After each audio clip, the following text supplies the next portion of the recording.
You've found AHO Radio, where authentic human outliers coming together to help heal the fear of being authentic, to bring back genuine human conversation. No hype, no sensationalism, just honest talk about the critical issues affecting society, affecting humankind. And now, here are the hosts of AHO Radio, John Krotec and Bill Protzmann. Greetings, everyone, from the Democratic Socialist Republic of California, where we just authorized $616 million for the arts in next year's budget. Go, Governor Newsom. And being, someone who's artistic, that means a lot to me. I love to see, I hate to say it this way, but I will. I love to see the state get behind the arts, because that's sort of like the two sides of the equation agreeing on something for a change, right? And that's really heartening to me. Hey, John, how you doing out there in oh my gosh, right? You've relocated now. Not on the west coast of Florida anymore. I'm in the Shenandoah Valley, just across the Alleghenies from Eric. And I'm really digging it here. It's beautiful here in the Shenandoah Valley. The people are nice. I mean, and there's cornfields all around, and there's literally no traffic. I think that there's 2 stoplights in the town that we're living in now, and I absolutely love it. But yeah, no more west coast of Florida. I miss Florida, but it's nothing like the Shenandoah. So yeah, blessed to be here. Sounds amazing, man. It just, given the crazy that exists out here in the city, San Diego's fun, but I'll tell you what, I'd love to be in the country once in a while, Tell us about our guest. Who's on today? I'm telling you, this guy has been on the front lines of the psychedelic. You know what? Let's take that back. Let's roll that back, because there's this misconception about these plant medicines. They're actually ancient remedies that have been used for thousands of years. There's a spiritual connection to them, and we're going to talk about that. But Eric Osborne is with us today, and he has been involved in plant medicines, these spiritual plant medicines, for almost 30 years now, a little bit over, 25, 30 years. That's a lot of time. And he has literally been on the front lines of the industry, educating and helping in a way that's unbelievable. Of course, a lot of people don't understand this industry, if you will, and he had a brush with the law. But despite the fact of being arrested for psilocybin cultivation, he went on to turn those lemons into marvelous lemonade. He founded the world's first fully public psilocybin retreat called MycoMeditations. We'll talk about meditation. And then in 2016, how we met, Eric and I met, was through PLEDG. He founded this nonprofit Psilocybin Education, Liberation, and Guidance, which is actually a scholarship fund that provides legal psilocybin access to veterans, law enforcement officers, and first responders, people that are dealing with trauma on a daily basis, and it affects them. And Eric has been right there, right along next to these folks, helping them on their journeys. He's also the co-founder of Psanctuary, which is a US-based psilocybin church. Don't laugh. There is a spiritual connection. It is a church. I'm not sure if we worship plants or if we work with plants. We'll talk about that. And then he is actually talking a lot about integration. We've seen the proliferation of retreats and workshops and people going off and using these medicines, and then they come back and they don't know what to do. I know that Courtney McClure, Eric's wife, is heavily involved in the integration of the journey, of the spiritual journey. And they're doing a podcast called Psilocybin Says. And, we want to hear more about that. But anyhow, enough about the bio. Eric is a rock solid individual who's out on a mission to help the planet become better and help the people become healthier. Humbled and honored. I know Bill and I have talked about you a few times. Both of us are seriously freaking humbled and honored to have you here, Eric. Thank you very much. Pleasure. And I feel the same to be here. You guys have I see the work that you're doing, and then you just keep pushing ahead, despite, criticisms and hardships. And, that is what gains my respect. This authenticity that you all bring to the conversation is so sorely needed. There is so much hype, and there is so much, kind of just blowing it up, and not really, I feel like there's not a lot of real grounded, authentic conversation around the history of psilocybin and other psychedelic plants, and around their potential and around their pitfalls, and just the whole picture. So really grateful to be here. So Awesome. for a novice, can you like spool it back just for a second and explain for those who don't know what psilocybin is and how you get it, what it does, just like a general overview for Yeah, beginners? sure. So, Well, go ahead, John. even roll it back another before that. But and I want to get this out there. When you monetize anything, and the industry starting to become monetized, things get convoluted. We talked about the proliferation of the workshops and all this, and you insinuated the dangers. So to feed off of what Bill just asked, to a novice or a neophyte or somebody that's just learning about what's going on, go with that. But that's, I want people to know that there's this proliferation, and we need to clear up the misconceptions and the myths and all these things. So definitely. Well, 45 minutes probably won't give us the opportunity to really fully explore something that has been a part of human development for at minimum 12,000 years. The oldest cave paintings known to man are dated around 12,000 years old, and they depict psilocybin mushrooms. So psilocybin is the active compound, excuse me, that is in around 200 species of psychoactive mushrooms. There are other compounds that contribute to the psychoactive effects, but psilocybin is the primary one.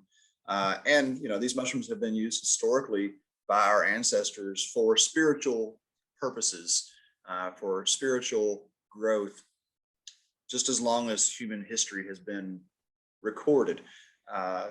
They were made illegal. They were classified among the most dangerous of substances in 1971 by the United Nations at the behest of the United States government.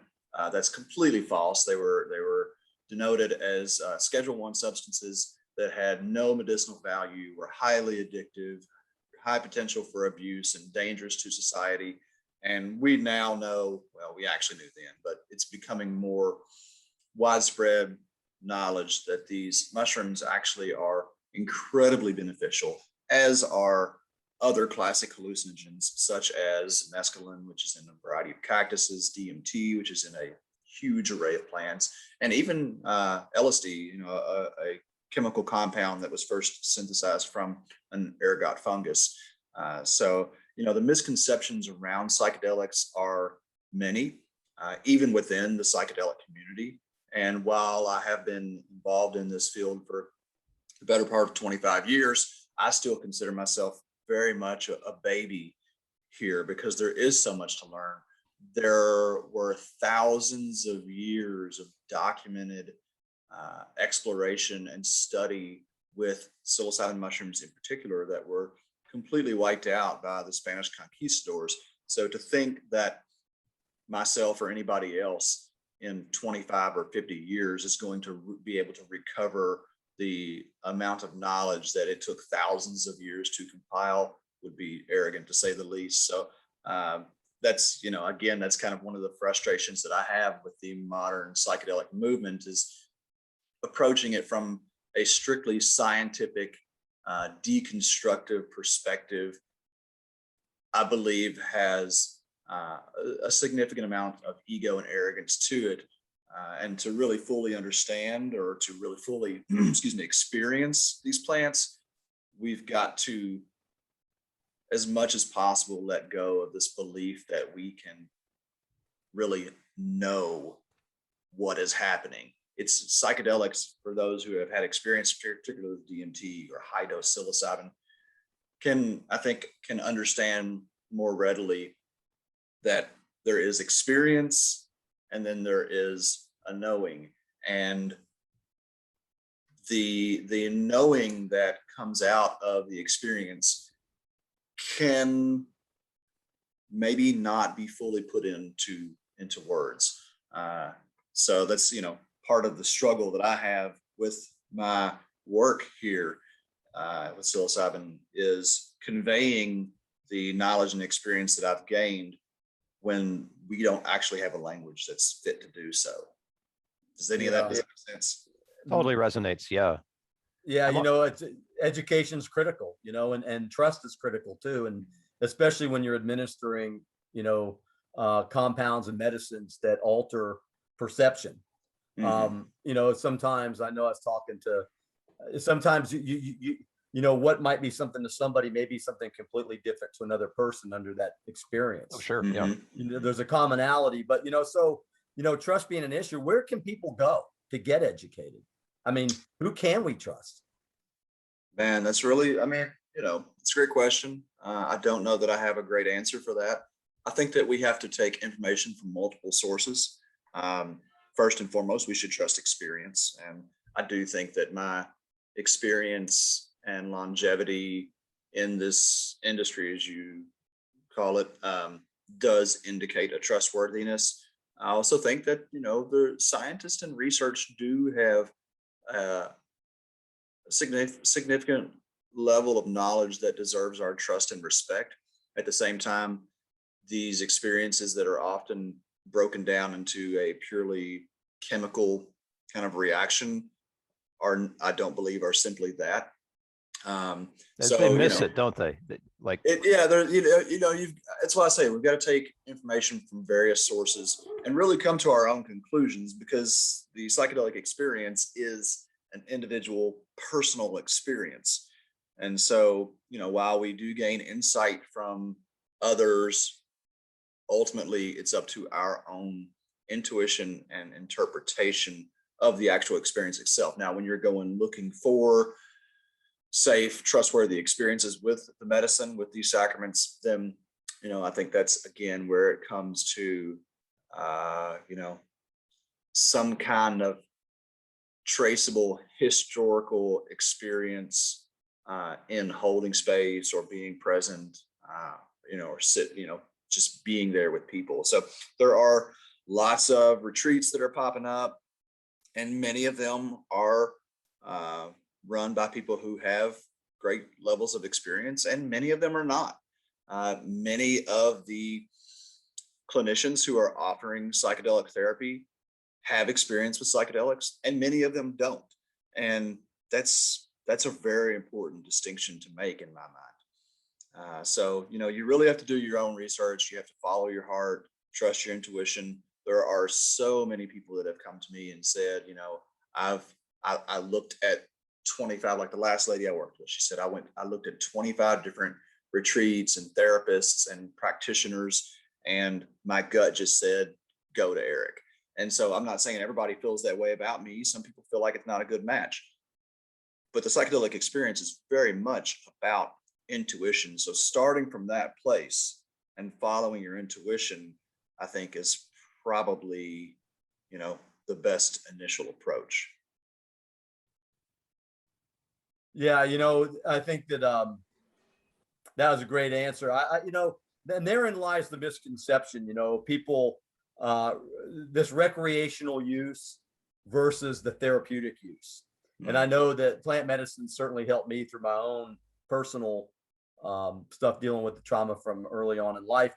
And then I wondered when I was at the treatment center for a different type of plant medicine, how many people were really there. Of course, this might have been passing judgment, but how many people were really there for treatment and the therapy side of things through trauma, and how many people were there to maybe do something different? And I always looked at plant medicines and psilocybin and DMT as enhancers or as real medicine, something that, the only time I ever tried it recreationally, it was a whole different experience from the times that I was under the advice or counsel of what you would call maybe a shaman or somebody with that experience. And so discuss the dangers of recreational use versus therapeutic use and the different approaches. Eric, can you shed some light on that? Well, I think that there are equal dangers and equal opportunities in both therapeutic and recreational use. I have absolutely seen irresponsible therapeutic application be a danger to the client, right? And I have absolutely seen recreational psychedelic experiences be powerfully therapeutic. And so like I've worked with people who came seeking relief from, decades long depression, suicidal ideation, and they spent 4 hours in riotous laughter and just experiencing this absolute bliss and joy in life. So do we classify that as therapeutic, or would we classify that as recreational? And so for me, there's not a clear distinction between the two lines. And where it gets tricky, particularly, is in the lack of experience from the individual.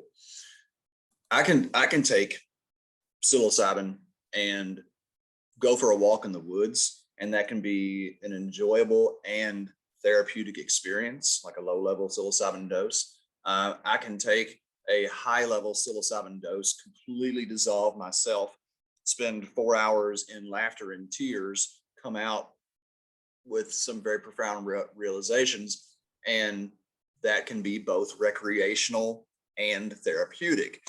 So I think the experience level has a huge role to play in that. The actual substance that's being worked with has a role to play in that. DMT is not something that I think anybody really, that I don't think smoke DMT, or even, ingestible like ayahuasca, I don't really see that having any place in a like a concert venue or anything like that. But I've seen some really powerful experiences come out of people taking, a gram or 2 grams of psilocybin in a conscientious social setting that facilitated an enormous bonding and personal growth.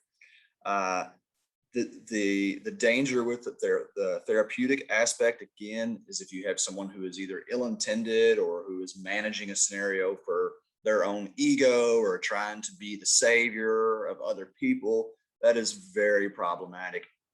And if you have well-intended individuals who are feeding psilocybin mushrooms to people for a therapeutic purpose, but those administrators have no experience or very little experience with the mushrooms themselves, and that creates potential for some real harm as well.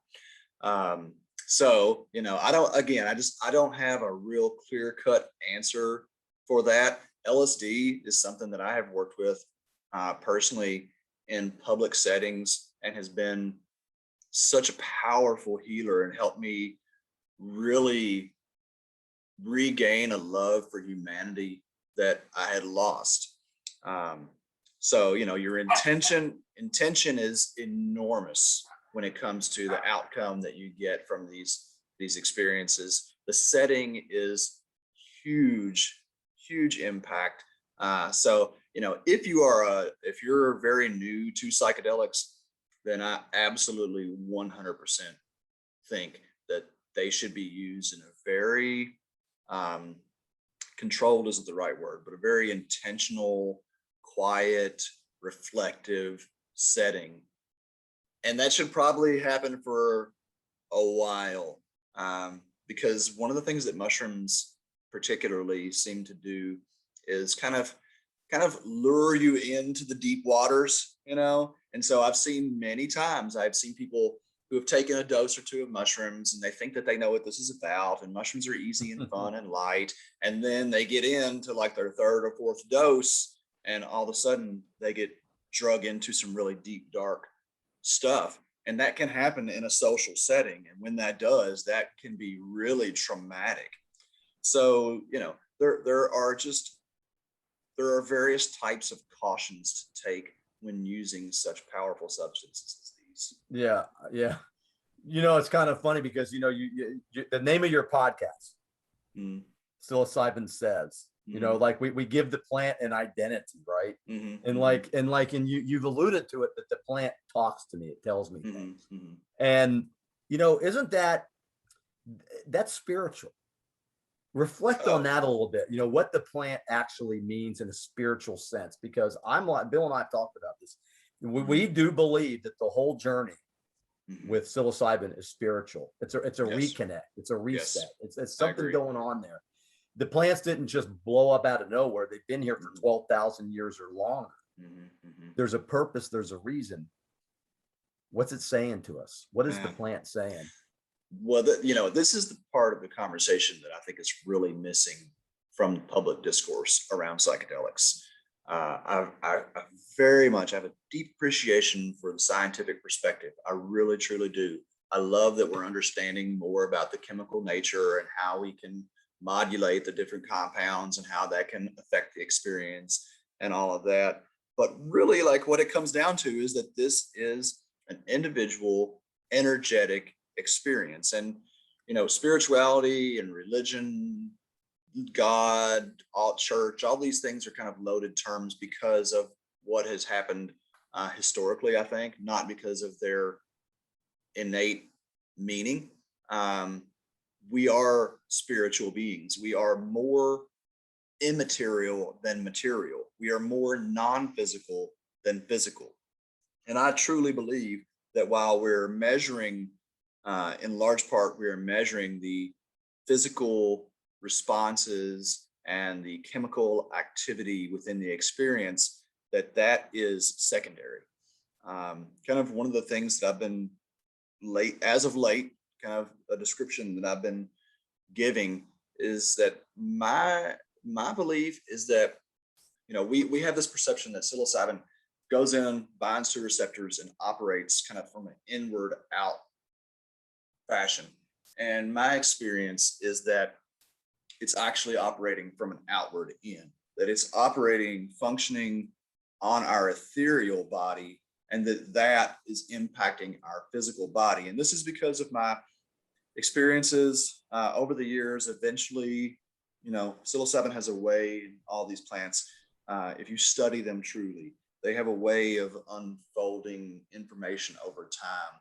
And what most recently, I feel like the latest stage in my understanding has come to perceive that these compounds, these plants are actually operating, they are healing us in our electromagnetic field. Our bioelectromagnetic field is what is being primarily cleansed. And I see this in how individuals, this is getting into some difficult stuff to talk about, but the purging, for instance, right? I have seen so many times emotional purging. I've experienced so many times this emotional, energetic purging that's not coming from the physical body.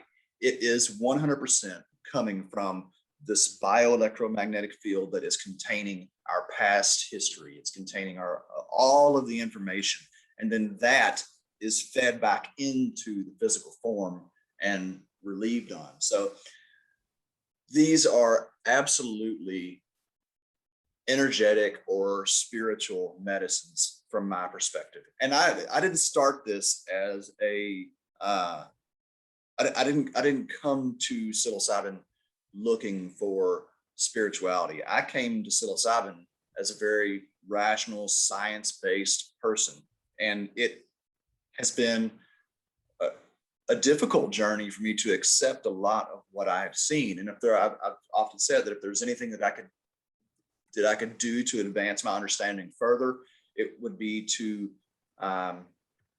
not doubt my experiences. And in part, you know, the doubting of these experiences was a really important element in me proving what I was seeing. Because, you know, understand that I have administered at minimum 3,000 doses of psilocybin at this point. And every single dose, I have been there to observe through the duration. I've studied group settings. I've studied individuals. I've studied myself. I've taken at least 500 doses of psilocybin myself. And every time it has been in an effort to understand, first and foremost, what is going on in this experience? What is psilocybin doing? And then that ultimately leads to an attempt to understand more deeply the nature of reality and consciousness and what it means to be a sentient biological entity. And my conclusion, after again so much, you know, skepticism and doubt, and am I really seeing what I'm seeing? Is this, and I have to see this happen dozens, hundreds of times before I will say, okay, this is what's happening. And my conclusion is that these are spiritual medicines. This is not a physiological experience. And even in the science, you know, we spend, you know, the focus is on the 5-HT2A receptors and how psilocybin and LSD bind to these specific receptors. And that's all well and good. but we're still only talking about the brain, and we have more serotonin receptors in our heart and gut than are in our brain. And so, this very Western, very pragmatic approach is useful in a lot of ways, but it is, in my understanding, it is the most basic understanding. I got to agree with you, because you know what, Eric, music has the same effect. There's something more going on there. You can measure it in the brain, you can whatever, but there's something bigger. And my curiosity about that has gotten me into the study of consciousness. And I happen to believe that spirituality is the only answer right now. Right. So the consciousness thing, you triggered something for me, because the latest research on consciousness is that consciousness isn't in here. It's the EMF that is consciousness. So our personal EMF and the energy work I've done, whatever, seems to confirm that, at least for me. Right. So if you're listening and it's something else, great. But that's a good point, though. But that's a good point, Bill, because you know what, they say that the heart forms first, then the lungs, and then the brain is the human fetus. So there you go. You're onto something there. Yeah, and it's crazy research. But the other thing that you triggered for me too, a long time ago, I read a story about a botanist, I think it was, who was describing how mushrooms communicate, and their ability to very rapidly process information, like across miles, literally, in a forest.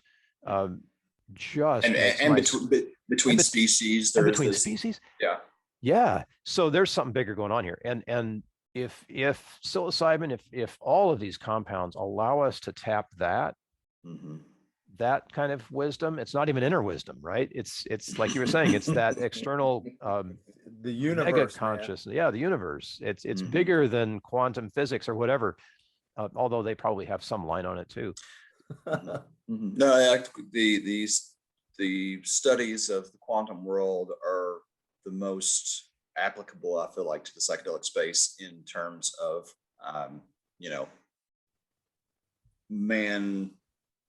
science that mankind is applying right now. We absolutely, it's just, there's just no words for this kind of stuff, but we absolutely know. And, so I've had many, many experiences under psychedelic states. And very often when I have administered psilocybin to clients and people that I work with, I also consume the medicine as well. It is, there is absolutely the potential to use these medicines as tools to assist in the healing of others as well as ourselves. And that's another, I think, a really big misconception that we have, is that, oh, if you take mushrooms and you're too out of it to do any good, somebody needs to watch you. And that is absolutely the case, depending on what your level of experience is. But I'm not going to be able to put this into words, but I've also been able to access to access the infinite, to become the other, and to assist the individual by immersing myself in the all. If that makes any sense. Would you say then that you are in a way acting as a shaman at that moment? Well, I think that's a term that's been. I know, I'm using it. I mean, a church leader or whatever. Yeah. I have trouble with terminology. I'm an assistant. I'm an assistant. I'm an assistant processor, and that's what when I go into mushroom work with people, that's just kind of always my intention and my request is to please just allow me to be of service to this individual's healing in whatever way is necessary in the moment. And the way how you so aptly brought into the conversation the ability of mycorrhizal fungi to process information across species at great distances, that is something that I have found myself. It's not that I'm even finding myself able to do this.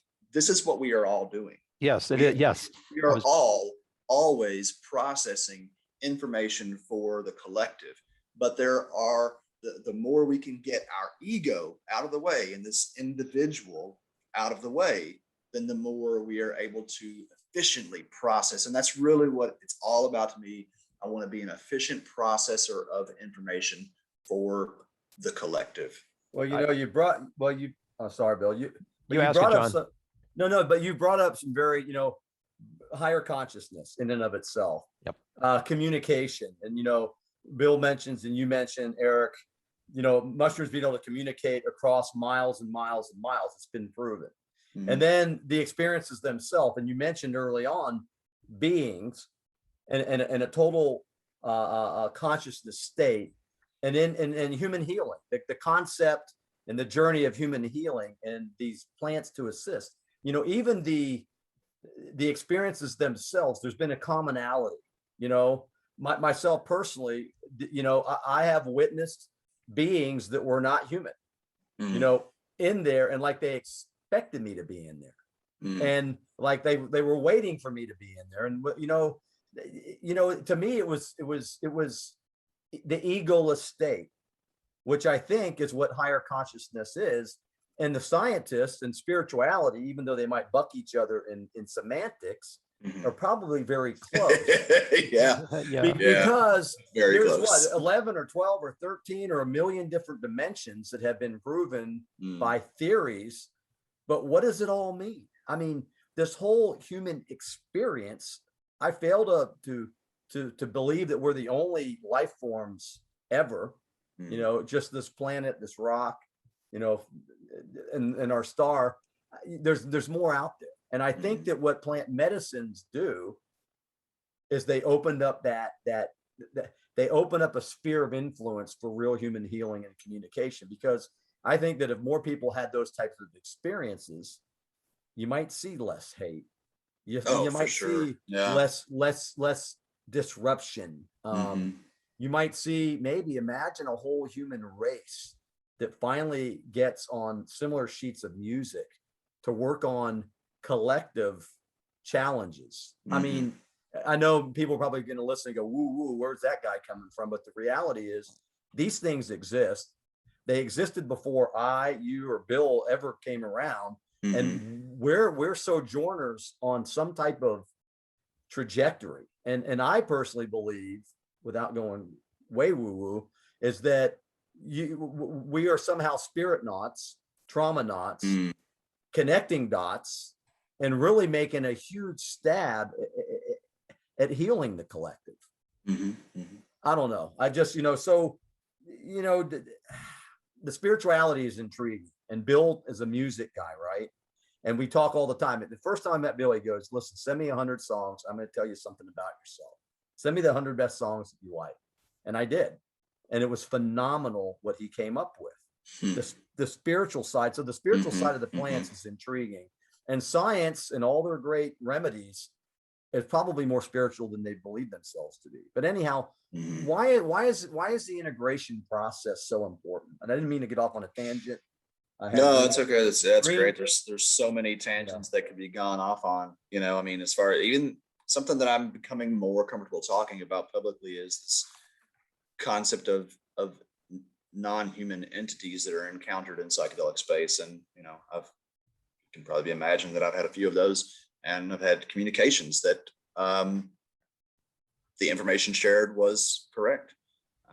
So anyway, integration, that's a good lead into integration, because it's hard to integrate those kinds of experiences.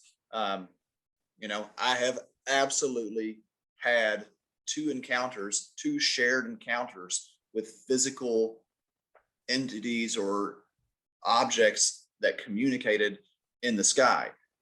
They were shared encounters with people who were both on mushrooms and not on mushrooms. And there was an absolute reality there. And those experiences required and still require ongoing integration, because that's the thing about integration, is you have these experiences that are so profound, so much information that we become privy to, that I think that we are ready for it. Some people say psychedelics can give you more than you're ready for, but I don't believe that. I believe that we are always, whatever we're getting, we are ready for, whether we know it or not. But that's where integration becomes such a huge part of this process.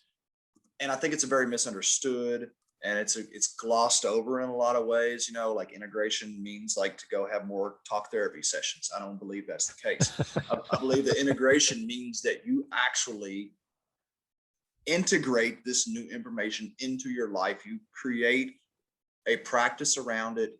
You bring it into your conscious awareness. You engage with it. So just let's take a real far out example. Those entities, those things that, you know, people encounter, I fucking talk to them. I still acknowledge, particularly, you know, these two experiences that I had where there were physical objects in the sky that brought my attention to them, and other people who had not consumed any plant medicines or anything saw them, spoke of them before I did, and we concurred on the same thing. So I actually, when I go outside in the forest or at night in the woods in the countryside, and I see the stars, I acknowledge that there is something more out there.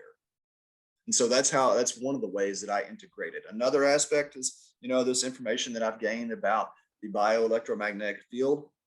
I practice Qi Gong. I practice work that allows me to, without the use of any substances, tap back into that knowledge and make it a normal and real part of my life. Now, I know that this can sound really far out to people, and this is actually the first time that I've really publicly talked about, you know, these entities, for instance. But even Dr. Rick Strassman, you know, he is doing studies. This is a legitimate scientist who has been studying DMT for a very long time and is trying to, not trying to understand, he is acknowledging that these entities that are encountered are most likely consciousnesses from another dimension. Like you said, we can prove that there are at minimum 12 dimensions. We know that. And so for us to, you know, think in terms of this 3D thing all the time is just, it's a very, very limiting perspective. So, you know, the integration piece, again, you know, talking about our experiences is really important. Actually developing practices that reflect the nature of our experiences are very important. And going to people that have experience that can provide insights, that's where I think that the experience piece is probably the most important.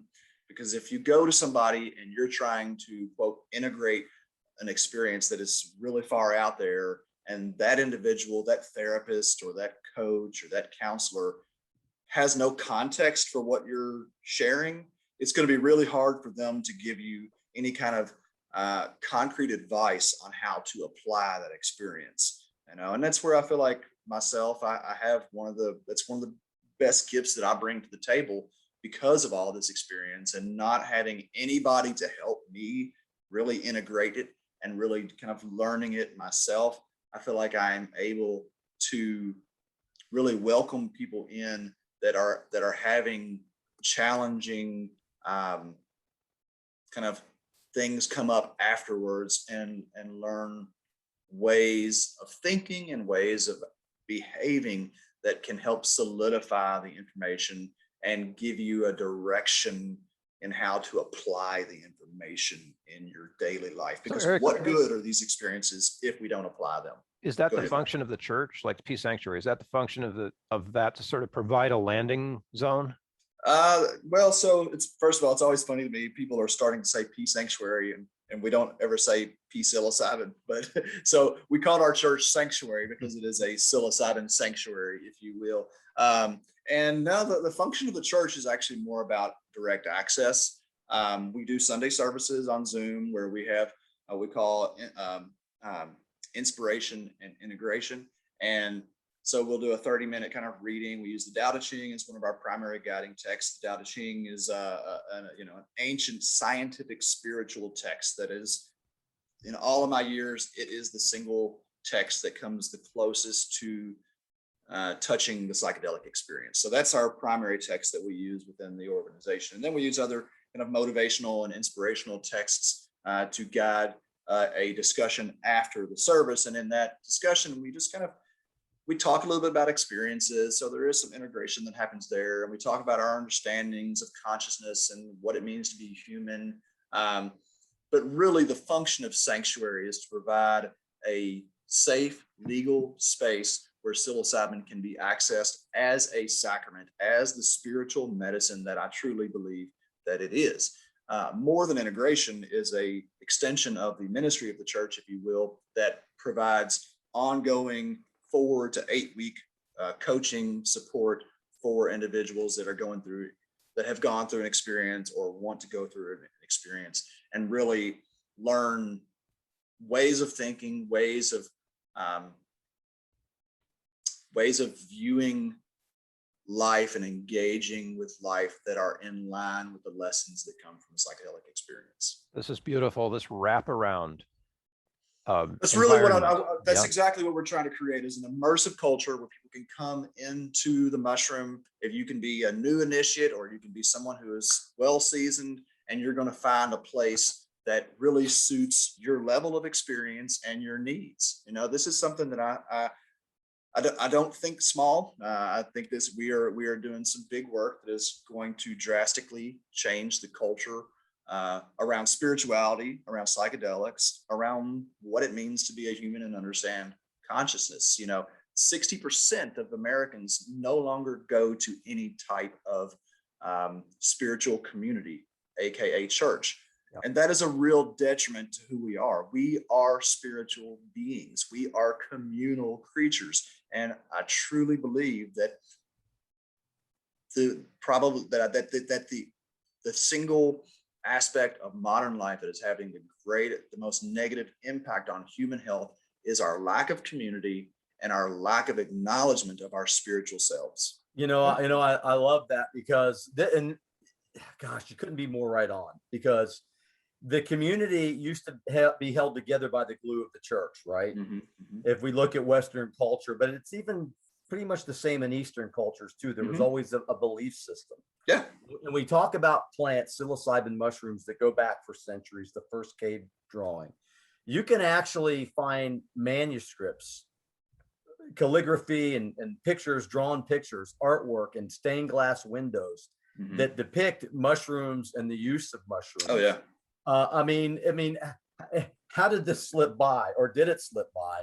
And what I like about you being at the 50,000 foot ceiling, well, if there is a ceiling, but being so high altitude is exactly spot on with the way Bill and I have discussed things before, that there's this loss of connection to the spirit. Call it church or whatever. Churches are spiritual places, sanctuaries, worship centers, whatever. Humans have, in this day and age, in the 21st century of likes and instant gratification and all of this stuff, 60% of the people are disconnected from something spiritual. Yeah. And we are spiritual beings. Spiritual beings don't kill each other. Spiritual beings understand that our survival is predicated on our ability to sustain a community. How are we ever going to sustain the human race with what we see going on every day? And it takes leaders like yourself to step out, to be brave, to reach down and grab them, and to start the hard conversations. Let's look at ourselves in the mirror and let's identify with something spiritual rather than something egotistical, you know. And I think what you've done, that's it right there. Well, plant medicines opens the door to freedom from our egos, and this facilitates healing. You can't help. Once you get the ego edging God out, edging something spiritual out, once you get that out of the way, maybe it's where we're supposed to be. But dude, John, look at the great paradox here, because here we have a choice in America, right? Here we have a choice. Yeah. And we can choose, and we've done this with marijuana. We're pushing legalization for that, and we're pushing legalization for psilocybin. But at the same time, we're also pushing back on the ego. And even though this country is founded on individual effort and whatever, we realize that individual effort, unless it connects us, is ill-founded. Individual effort by itself is just greed and fear. And you've got to find a way to subvert the ego. So like the first trip is where you realize that it's not about you. And then you're ready to do some work, right? Once the ego's out of the way, and the Tao is great on this, right? So once that ego's out of the way, then you can do the work. it's not just getting it's not just getting, like going on an ayahuasca journey for a weekend. No, but it's to break through that barrier of fear. Yeah, to get through that barrier. Well, I mean, come on, Eric and Bill, let's look around. How do most people operate these days? Out of fear. Mm-hmm. It's true. I mean, to me, I have to laugh. Sorry. I don't know what we got. Racism is about, it's a kindness issue. It's not a skin color issue. That's right. It's about something, just be nice to people. Why does it always have to be so divisive? And I think that sanctuaries for the community and brother and sisterhood and humanhood of plant medicines that have been around, spores maybe floating through space for millennium, there's something to that. Why can't we just be human? Or why can't we just be spiritual? And I mean, maybe we are humanity. Maybe we are spiritual beings that need to reconnect to and that's I don't know. No, I think you're right. I think that's part of, it's important that we forget who we are so that we can remember who we are, right? The back and forth, the yin yang, there's always the flow of the tide. And, I've had so many experiences with mushrooms, remembering that I'm God. And then I have to forget that I'm God so that I can remember that we are God. And so I have a real appreciation. Someone was talking yesterday in our church service yesterday. We were kind of talking about one of the texts that we brought up mentioned Thomas Jefferson, and someone was saying, Thomas Jefferson was a real asshole and all that. And I agree, the guy had slaves and there's a lot of bad stuff. But at the same time, we have to acknowledge, or we don't have to, but we can choose to acknowledge that the whole contains the all. That the example that I gave in the thing was, there were a lot of really intelligent people who helped create the atom bomb, that the cell phones and computers and all the technology that we use to communicate that does all of these wonderful things also has some really dark sides to it as well. So it's a mistake, I believe, to try and separate our humanity from our inhumanity. We are the all. And if you look at nature, just from, I was talking with one of the guys that I work with the other day, he was telling me how, humanity is just, shit, and, can't find the good in humanity. All we do is kill each other and war.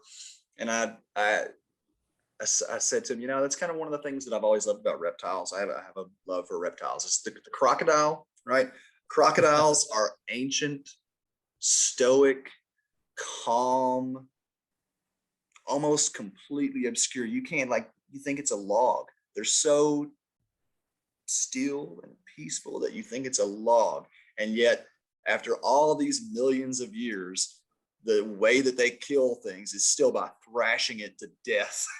So you have I see that as the beautiful dichotomy that is life itself. You have this calm, serene animal that, in order to survive, is a death machine. And I find a beauty in that. I find a beauty in the fact that mushrooms can bring about the most perfect sense of oneness, the most riotous laughter, the realization that life is just a big cosmic joke, and that they can also rip you to shreds for hours and cause you to weep and mourn all of the horrors of humanity. So I've just through my work with the mushroom, I have really gained a deep appreciation for, both sides of the coin, and recognize that we have to have one to acknowledge the other.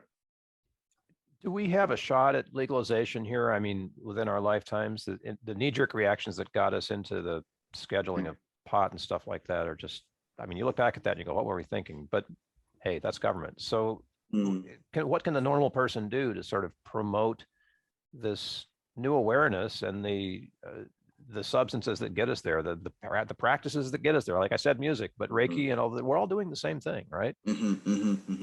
Well, I think that, from my perspective, I never imagined that cannabis would be legalized in my lifetime. I never dreamt that we would see a Black president. I never thought that we would see that. And so I have to say that, yeah, we got a real shot at legalization. Then again, there is the ebb and flow, and that we may see legalization for a while, and then we may find that these substances offer so much liberation and potential for healing that there is, some pushback from the powers that be. I use the example of Qi Gong, actually. In the 80s, Qi Gong was employed by the Chinese government as the most powerful form of self-care. There were all these, there was all this disease, and the health of the Chinese people was really deteriorating. So there was a big public push for Qi Gong to be brought back into the populace. And it went on for about 10 or 20 years. And then it started to empower people just a little bit too much. And so it was shut down again. And how do we prevent that is the real question that I have. How do we prevent these plants, these tools from being strictly under the purveyance of the scientific community? And how do we ensure their continued access in a variety of methods? I don't think that psilocybin and other psychedelics should just be like broadly legal. You shouldn't be able to go into a grocery store and buy psilocybin mushrooms. There should absolutely be an educational, preparational context in which people work with these plants. But I also don't think that has to be done in a clinic all the time either. I've got some. Go ahead. Sorry. No, I was going to say that sounds responsible. I have the same sort of paradox with music therapy. I'm not a music therapist, and I advocate for music as self-care. So there are music therapists out there who'd say that's absolutely practicing music therapy without a license, right? Yeah. Yeah. And if that's the case, well, you have to say to anybody who stands up in church and sings that they're practicing music therapy without a license, right? So how do you draw the line, and where's the responsible place for that? Because if music is powerful, right, you've got to have some responsible idea of how to use that power. Mm-hmm. We know psilocybin is powerful. What's the responsible way to address that? Do we certify psilocybin guides? I mean, that's crazy in my mind. It's like, that's ridiculous, right? But you guys open up, this is the 50,000 foot conversation. To me, the greatest gift that the universe gives a human being is critical thinking skills. The ability to figure things out on our own, but also as a tribe. Yeah, but look how well we've done with that, John. Certain people, but free will to me is the greatest liberation, and I don't think that any government should have any control over anybody's critical thinking skills. I just don't. I think that humans should be allowed to make their own choices.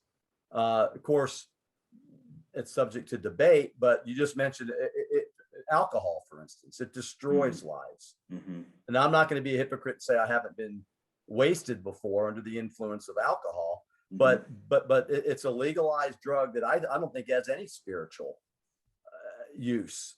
It's very ego driven. Very much so. So here you have a drug like that. Now, I'm not saying we should be able to go pick up mushrooms at the local 7-Eleven. I get that. You're touching upon something deeper than that. But I think critical thinking skills have gone out the door, and I think we need to empower more people. Well, and that comes with education, right? I mean, people right now, we don't have really quality education around these substances. Yeah.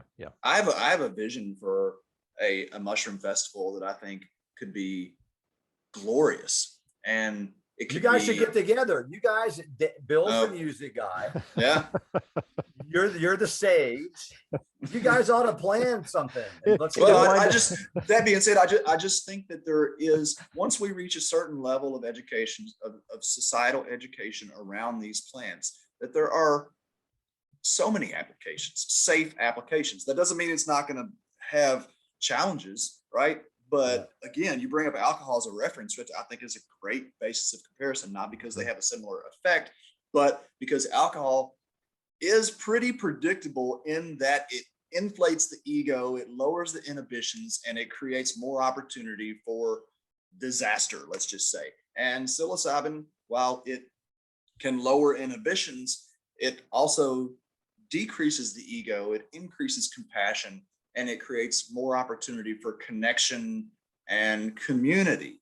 So if we can handle alcohol semi-responsibly as a society, at least to the point that it's available at baseball games and nightclubs, then why the fuck can we not do the same thing with marijuana, mushrooms, even LSD? LSD is one that is horribly stigmatized.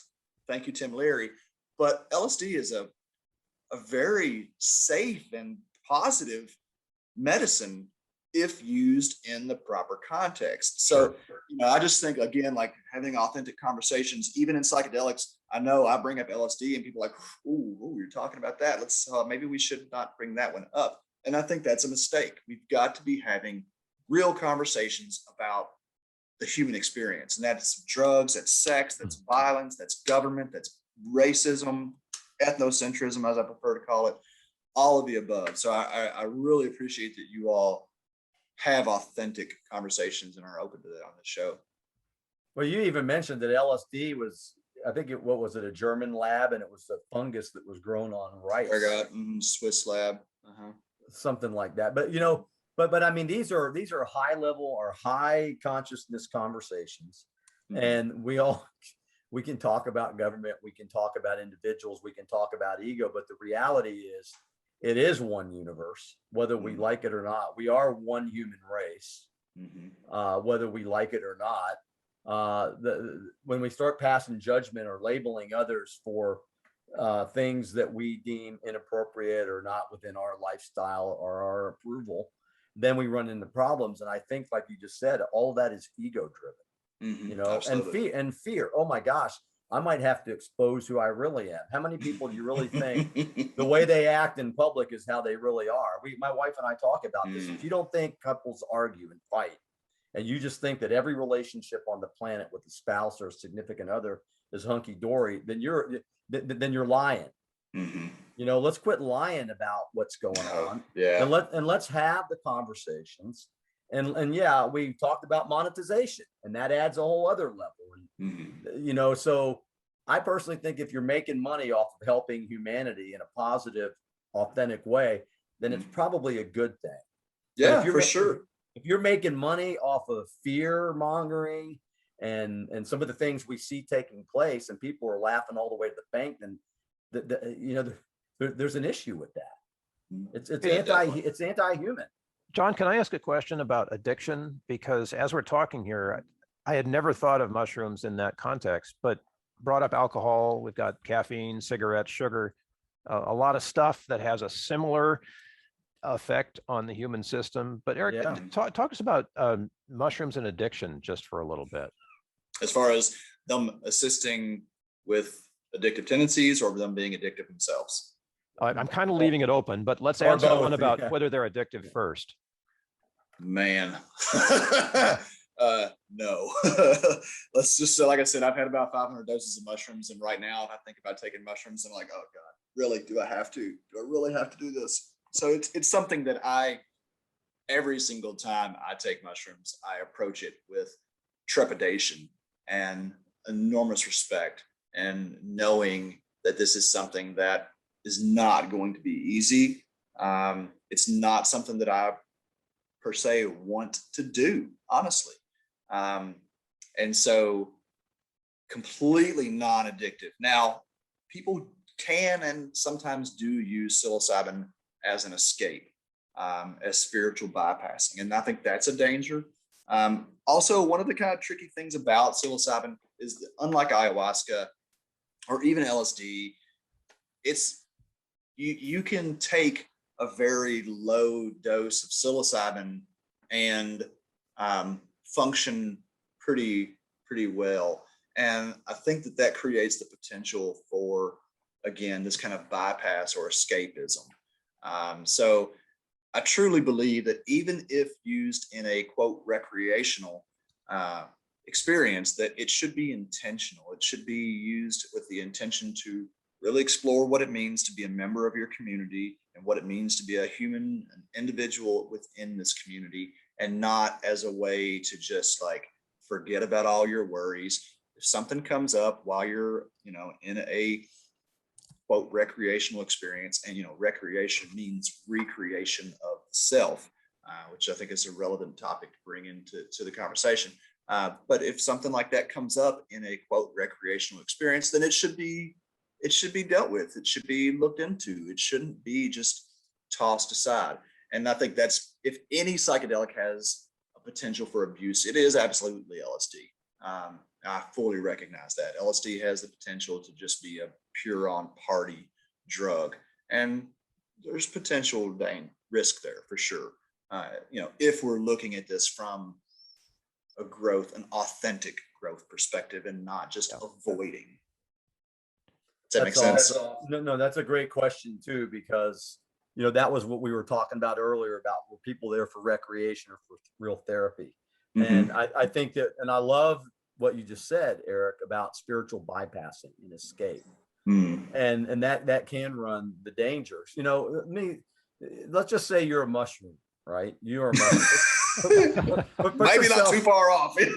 but put yourself, and so and Bill and I are obviously members of the human race. And let's just say you're the mushroom. What are you going to tell us?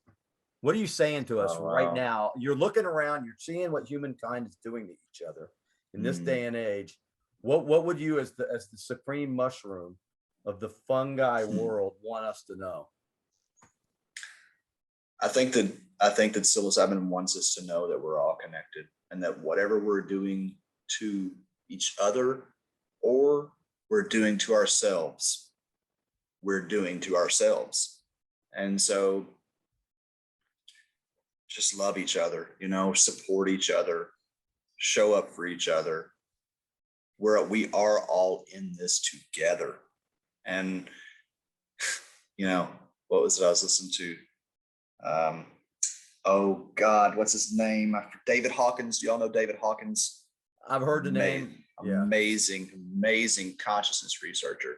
And he said he had a realization one time that he was in everyone else. And he said it was like this moment of like, how did I get in all of these people? And I think that's what psilocybin as a consciousness tool is really trying to help us realize, that we are all each other. That's what an awesome message. And there you have it. The grand mushroom, Eric Osborne speaking, the grand mushroom speaking through Eric Osborne, who is one of the busiest mushroom advocates that I've ever met. And I know we're just over the mountain, but we're going to be hooking up real soon in the flesh. And, Psanctuary, PLEDG, Psilocybin Says. We know the other one. More than integration, which more than integration, which is fascinating. And we could spend another 2 episodes just on integration. And, but I can say is that I just appreciate you, man. And I appreciate your message of love. And to me, love is the serious medicine that if we practice it more, and all you guys out there, not the creepy kind of love, but the real heart-centered love, then I think that the world, would be a much better place. And because you exist, and I'm not just blowing smoke, Bill and I have had these heavy conversations before, because you exist, Eric, and your wife, Courtney, the world's better, man. I'm telling you, it's better. And we're going to keep making it better, because we're not going to back down. We're going to drive forward. So anyhow, that's what I appreciate that. I would say the same about yourself. Second that, man. Eric, thank you for the work you're doing. It's necessary, as you know. Like, I need to say that, but it's so necessary, man. We've got to have somebody who's the other voice. Should I say that? The other voice these days, right? To stand up for that stuff and help us find the love that connects us and reconnect to each other in useful ways. Man, thank you for being here. Truly. Thank you for having me. Indeed. Love you, man. Awesome sound bites. Oh yeah, great stuff. Awesome. Thank you for joining us on this episode of AHO Radio. Information we mentioned is probably in the show notes, but if we missed anything, please let us know and we'll get it added for you. Subscribe to the AHO Radio channel on YouTube to stay connected, and as always, we wish you health, success, and significance. AHO. AHO. AHO. I just saw Bigfoot.